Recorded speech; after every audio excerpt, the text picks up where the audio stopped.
We are still in Matthew chapter 4. We've been in it for 2 weeks now. The first week we were in it, we looked at Jesus with his confrontation with Satan of being tested in the wilderness, being tested in the desert. Am I not coming through? It's good. All right, so when he faced Satan, we said there's two paths, there's two options that were being presented to him. One was the way of the deceiver, to circumvent God, bypass suffering, not go through the redemptive cross, but put the crown first and seize after power by doing it one's own way.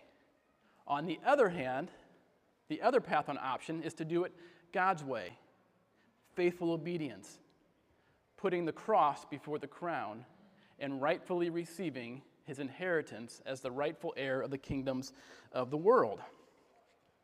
And then last week, we got a little bit more practical with desert life. How do we live in the desert? Because we're going to have moments, seasons, and stints in the wilderness.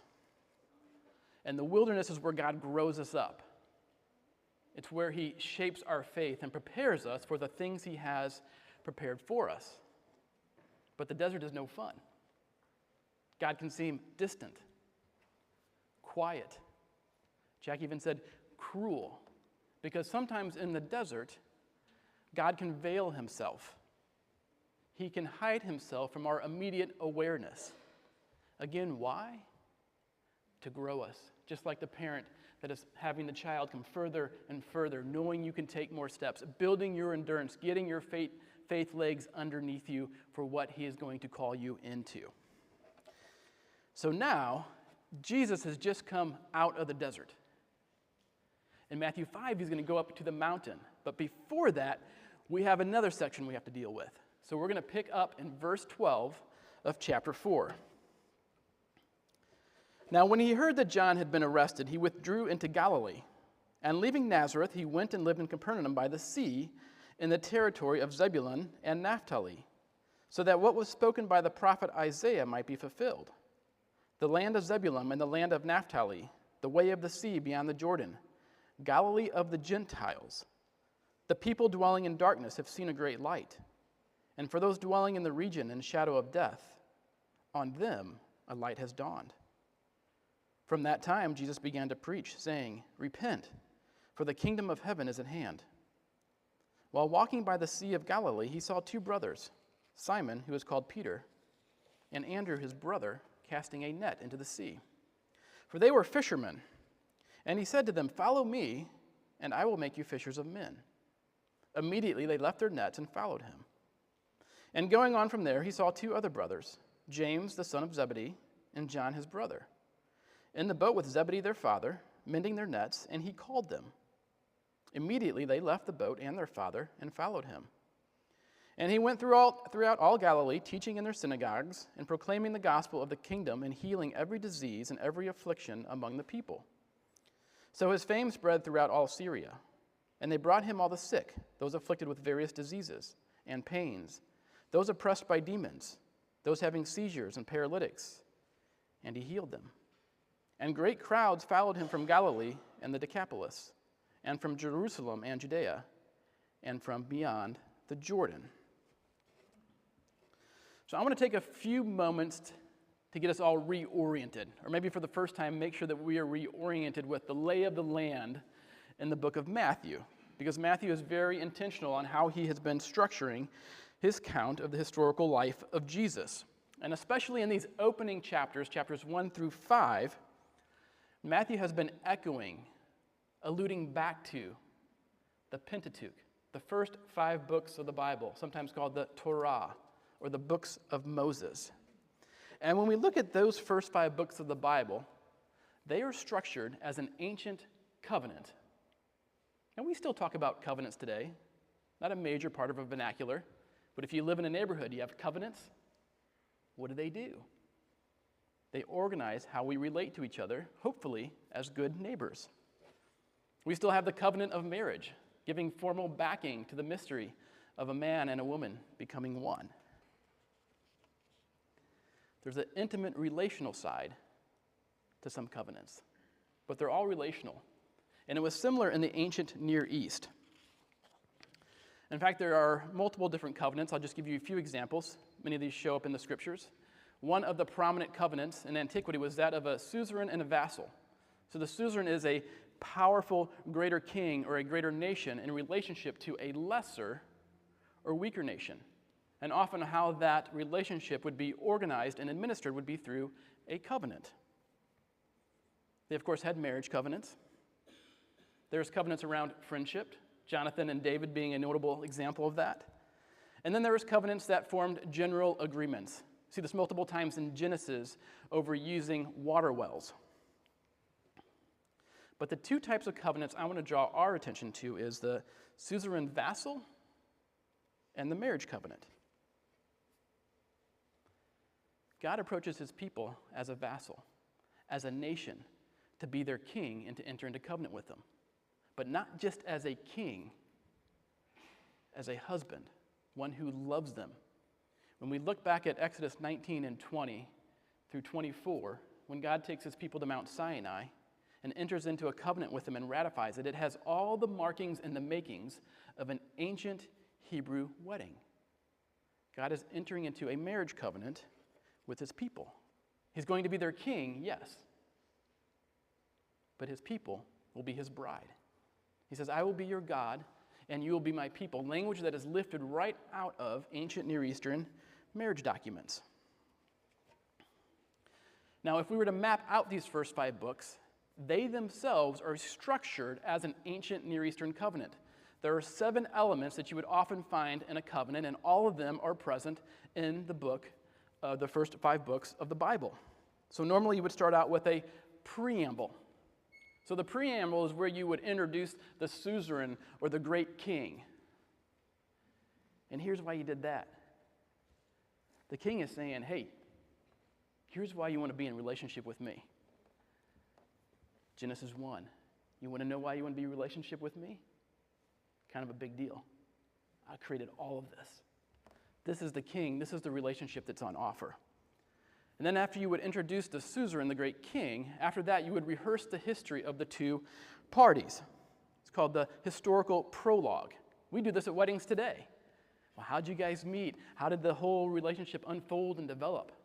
When they're entering into covenants, they would say, here's been our relationship so far, and now we're going to give formal backing to that relationship and legally solidify it. That happens from Genesis 2 to Exodus 19. And God comes along and says, look, I created you. In the garden, I gave you everything you needed. When you got into trouble, I still picked you back up. I rescued you out of Egypt. When you were being oppressed, I whipped the guy who was oppressing you. Again, this is a favorable relationship for Israel to enter into. And then you'd have stipulations. This is the meat of the covenant. Think in terms of marriage ceremony and our vows to one another. These are the obligations. Here's what you're supposed to do, here's what I'm supposed to do, and here's how we'll both contribute to the relationship. After that, you would find some kind of covenant preservation proviso. Specifically, it would be to deposit the writing of the covenant in the nation's temple. We see this in both Exodus and Deuteronomy. It's called the Ark of the Testimony because the tablets are put into the Ark. And then there would need to be some sort of public reading of this, just so nobody forgets what we've agreed to. Gather the people every so many years and read out the covenant to them. We find both of these things in the first 5 books of the Bible. And then there's the canonical sanction. Don't mess with the covenant. Don't change any of the words. I'll read one of these from an ancient covenant around that time. It says, whoever changes but one word of this tablet, may the 1,000 gods of this tablet root that man's descendants out of the land. So this was serious business, but we find one in Deuteronomy 4:2. You shall not add a word to the word that I command you, nor take from it. Interesting, we see something similar in the book of Revelation. So these first 5 books have all the makings, all the elements of a covenant document. And the original audience to these first 5 books is the Israelite generation who was rescued out of Egypt and their children. In fact, I would argue that the most primary audience to the work of Moses is the second wilderness, the second desert generation. Remember the first wilderness generation, the first generation of Israelites were rescued out. They didn't think God could overcome the insurmountable obstacles that they faced in taking possession of the land. They didn't trust them, except for Joshua and Caleb. He says, fine, if that's the way we're going to do business, if that's how you're going to participate in the covenant, you're going to wander in the land, you're going to die off, but your children, they will take possession. So now that second wilderness generation, that second generation of Israelites, they now grow up and they enter into the covenant. God says, okay, it's time to renew the covenant I made with your parents with you. That gets us to the book of Deuteronomy. In fact, if we look at Deuteronomy, it in of itself can stand alone as a covenant document. It has all the proper elements to it. It's got the preamble, historical prologue, general specific stipulations, covenant preservation, witness list, curses, and blessings.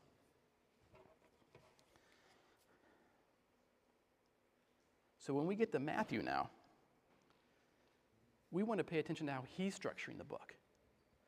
So if the first 5 books are all about the covenant and God entering into covenant relationship with his people, what is Matthew up to when he structures his book in a similar way? In fact, there's 5 books of Moses. There's 5 major discourses in the book of Matthew, and they're divided by this line. And when Jesus had finished,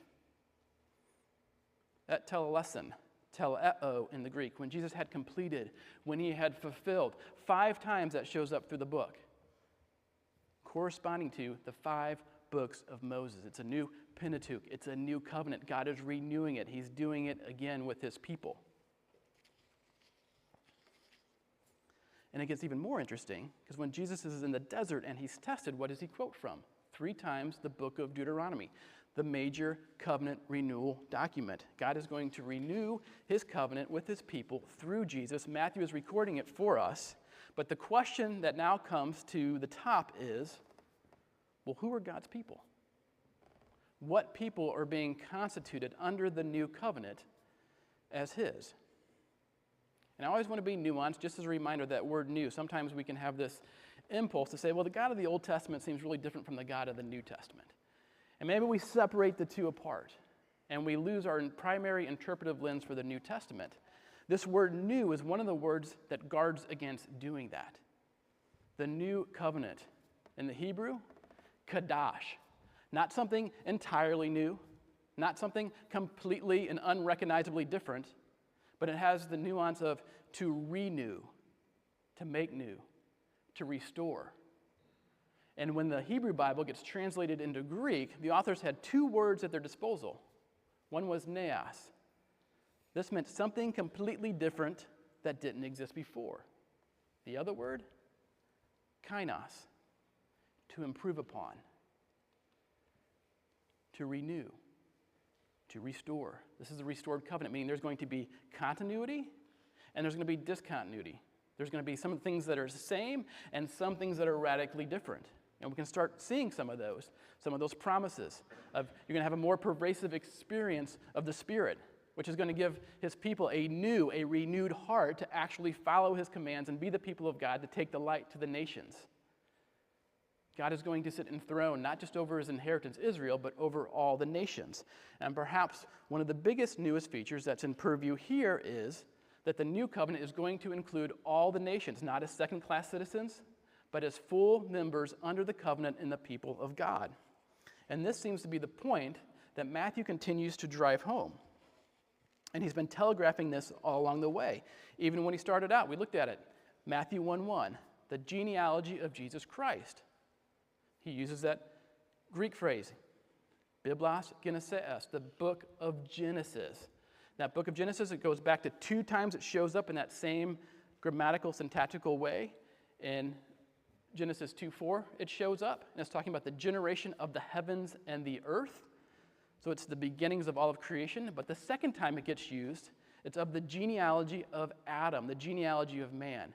The God of creation is the God of the human genealogical, the origins, the line of all of peoples, which makes sense if he's the creator. And if he's the creator of all things, of all people, then he's going to reclaim them all for himself. And Matthew drives the point home again when he says, the book of the genealogy of Jesus Christ, son of David, he's the Jewish king, but also son of Abraham.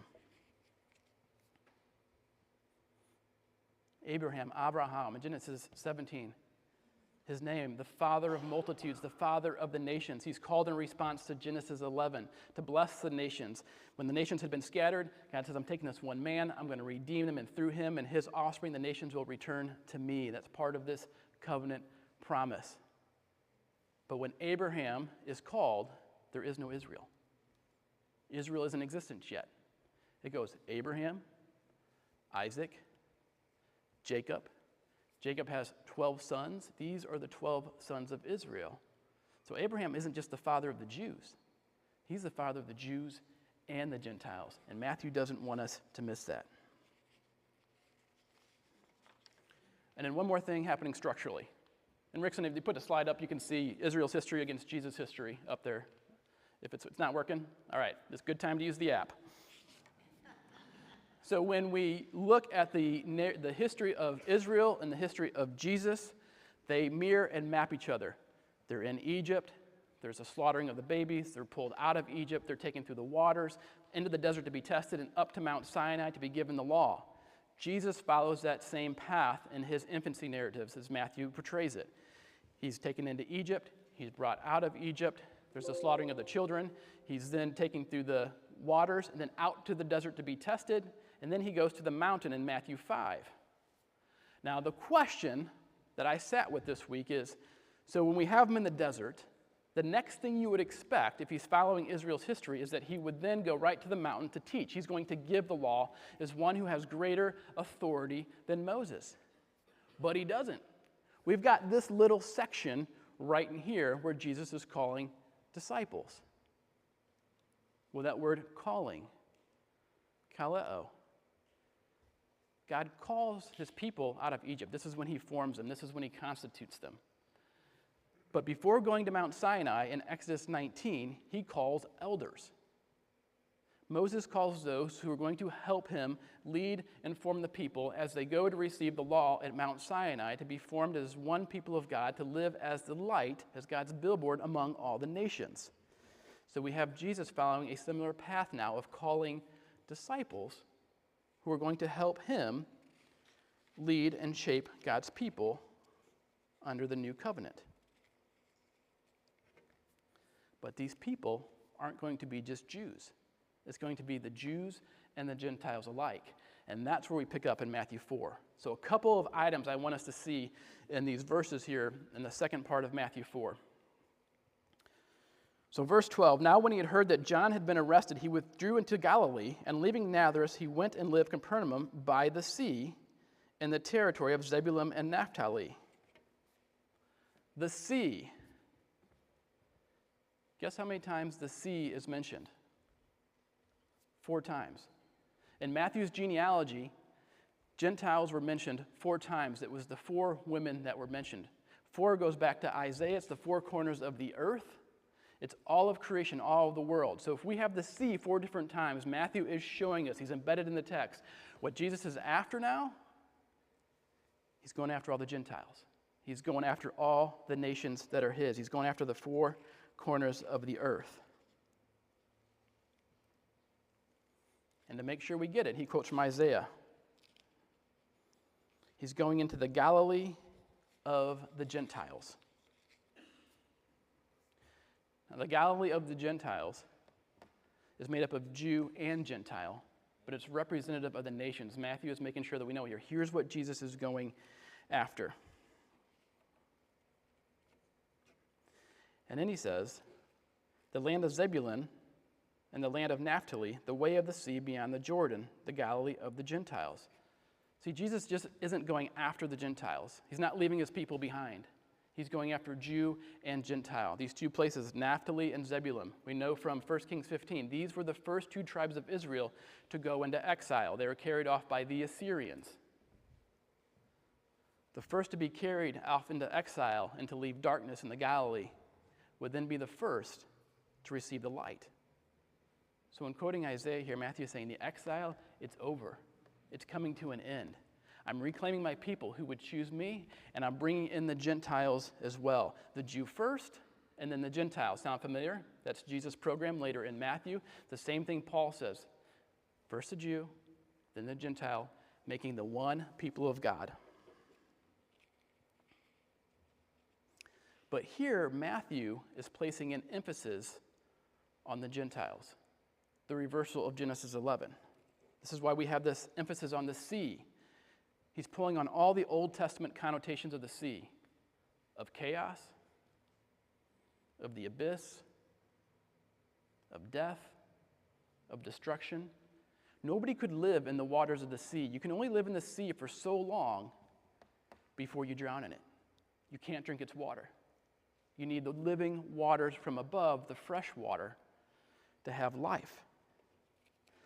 And the sea wasn't just the place of chaos and death. In the Old Testament, it's also the realm of the Gentiles.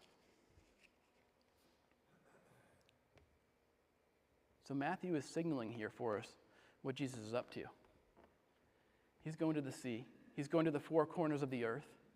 He's going to take the nations, the Gentiles, out of the abyss, out of the waters of death, and bring them up, raise them up, and give them living waters from above, and give them new life. This is what he's after. It was hinted at even with the stones. Remember the stones in the Jordan? He takes the stones out of the water and says, if you guys aren't on board, speaking to the Jewish leaders, he says, I'll raise up new sons for Abraham.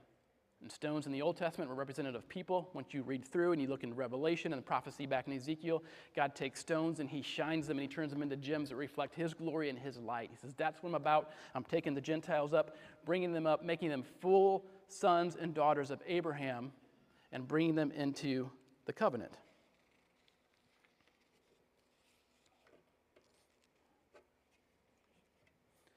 But he's not doing it alone. He's calling disciples with him.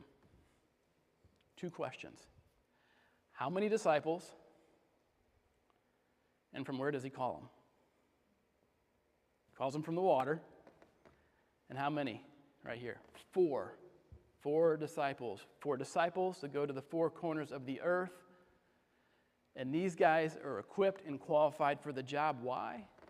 Because they already know how to fish in the sea of the Gentiles. They already know how to cast their nets deep and to pull up.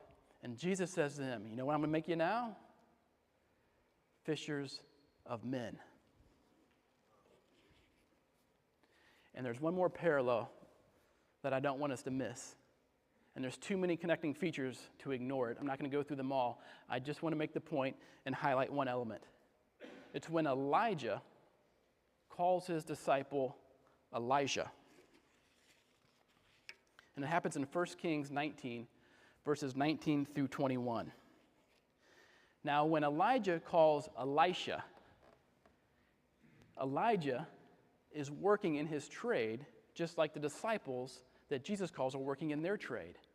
Elijah's trade, he's running the plow on the earth. The earth in the Old Testament has connotations of being the people of God. He's cultivating the fruitfulness of the earth, symbolic of the fruitfulness of the people of God. Sea is the Gentiles, earth is the Hebrew Jewish people. Now, when Jesus calls his disciples, what are they doing? They're in the sea. Things are starting to shift. And now his disciples are going to be fishermen of the sea, of the Gentiles. And just like Elijah, this should start to turn us on to something. Remember Elijah? He received the spirit of Elijah and was credited for twice as many miracles as Elijah. Maybe hinting us on something Jesus in John 14 when he says, you'll do greater things than me. He's now calling his disciples. He's going to equip them to go out and pull their brothers and sisters in humanity from the sea and to give them life. And of course, the whole presupposition behind this is, if Jesus is going forth and he's plundering the nations, because there's a little bit of that in that net, it's a word that doesn't get used anywhere else. He's pulling them up in the net. Then that means that he's already conquered the one who had been put over the nations. And that's what we witnessed in the first part of Genesis 4 and the temptation with Satan, where Jesus is taking back as his rightful heir all of the nations. So Jesus now begins his ministry in earnest. He announces the kingdom. He goes through preaching and teaching. And so his fame spread throughout all of Syria, and they brought him all the sick, those afflicted with various diseases and pains, those oppressed by demons, those having seizures and paralytics, and he healed them. And great crowds followed him from Galilee and the Decapolis, and from Jerusalem and Judea, and from beyond the Jordan. He's fixing everything that evil and darkness has touched, restoring humanity and setting everything back into joint and making it right again.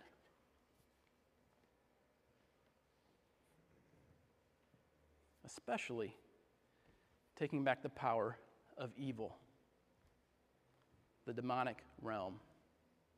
Demonized would probably be a more literal translation, which seems to kind of pop out of the scene out of nowhere. You know, that word doesn't show up anywhere in the Old Testament. It's like, well, what happened? Did they not know about it? What's going on? So I thought what we would do is, I'm going to give you a choose your own adventure. So next week, we can either go into the architecture of the spiritual realm and why that wasn't really that novel, that actually they knew exactly what he was talking about, and it's all over the place in the Old Testament if we would just have eyes to see, or we can go to Matthew 5 and start on the mountain. Any opinions? You want to go to Matthew 5? All right, is that everybody? We're leaving the demons behind? No? Is that because you're going to the lake? All right. Give you a little bit. All right, give you a little bit. All right, well, now you're just going to have to be surprised. So Jesus begins his ministry in earnest, but now what do we do? Because here's where we can get into a little bit of a trap. He's going after the nations. He's going after all the Gentiles. And this sounds good. Let's go get the world. Let's have this global perspective. Save the planet.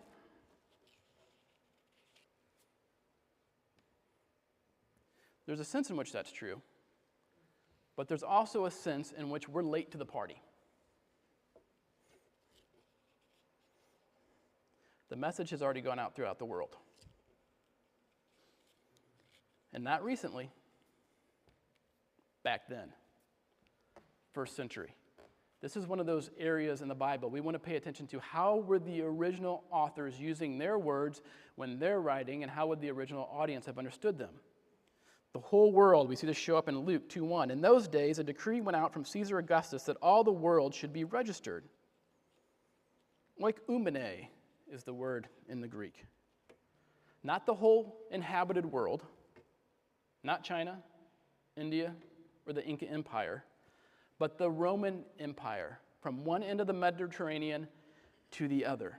That's the whole world in the New Testament author's thinking. In Acts 17:6, the apostles are accused of turning the whole world upside down. Were they operating in the whole world? No. Only in the Roman Empire.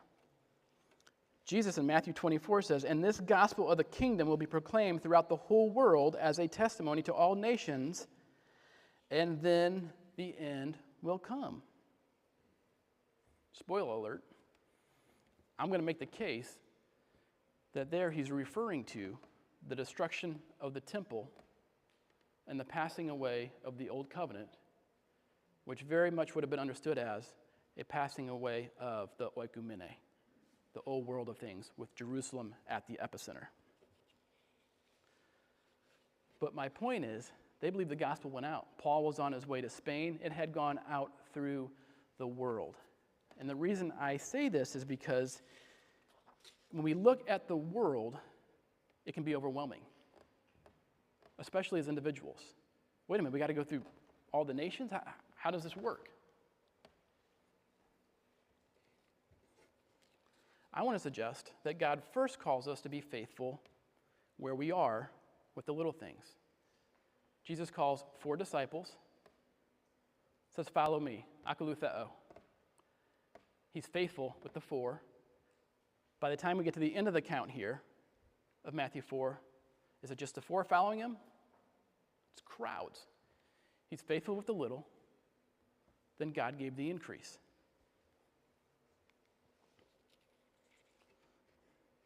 God calls us to be faithful with where we are, who's in front of us and what's in front of us. I read an interesting article by a guy named Alan Jacobs. I'll give you the title. How Not to Save the Planet, with the subtitle, If You Would Save the Planet, Forget the Planet. His point is we have moved from local devotion to global abstraction, where we think about statistics. Here's what's wrong, here's the data, and where that leaves us is emotionally exhausted and overwhelmed. He says what we've lost, and he traces this through our writing and the literary artistry and works of our culture. He says what we've lost is topophilia. Topos in Greek means place, philia means love.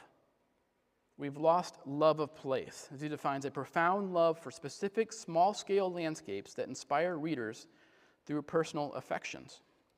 And he gives some examples of how we used to do this.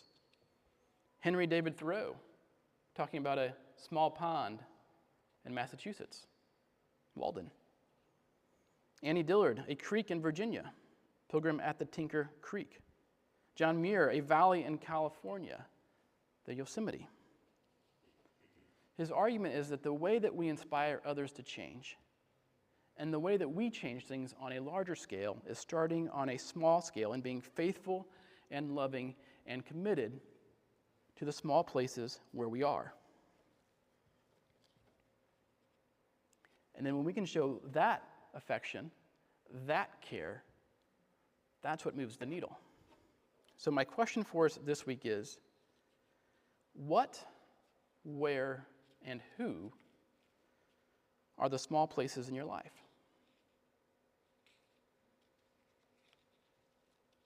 Your family, spouse, your children, schools,